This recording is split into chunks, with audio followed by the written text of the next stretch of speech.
Bonjour, je m'appelle Nicolas Bordas, je suis vice-président international de TBWA, groupe de communication publicitaire en charge de grandes marques mondiales comme Apple, comme McDonald's, comme Nissan, comme Accenture ou comme Michelin, pour ne prendre que quelques exemples.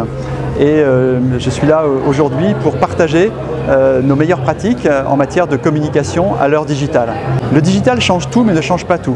Il y a des choses essentielles qui étaient vraies avant et qui restent vraies après l'ère d'Internet. Et cette chose essentielle, c'est le fait d'avoir pour une marque le bon message. Un bon message fort, spécifique, unique, différenciant.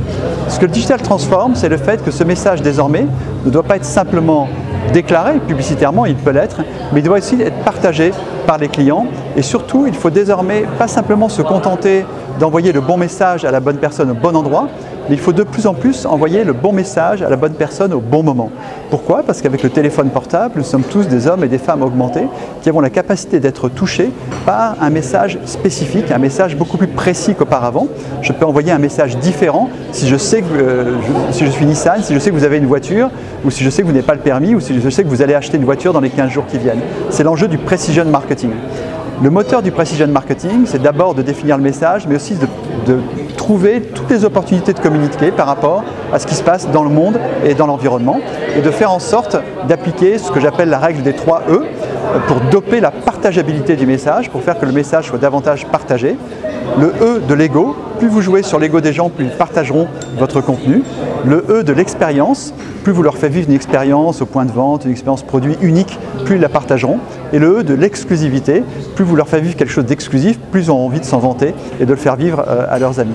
Donc ma recommandation aujourd'hui, c'est pas de se contenter de ce qu'était la communication d'hier, qui était de think different, penser différemment, exprimer sa différence, mais d'y ajouter le think shareable, penser partageable. Faites en sorte que chacun de vos contenus soit le plus partageable possible.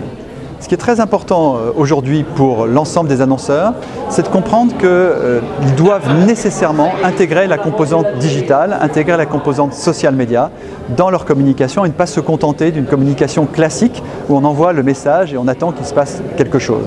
Mais en même temps, il ne faut pas chercher le buzz pour le buzz, il ne faut pas se contenter de vouloir la viralité en faisant, j'allais dire, les pieds au mur et n'importe quoi. Il faut créer un buzz stratégique, c'est-à-dire un buzz en ligne avec l'idée de sa marque et l'idée de son produit.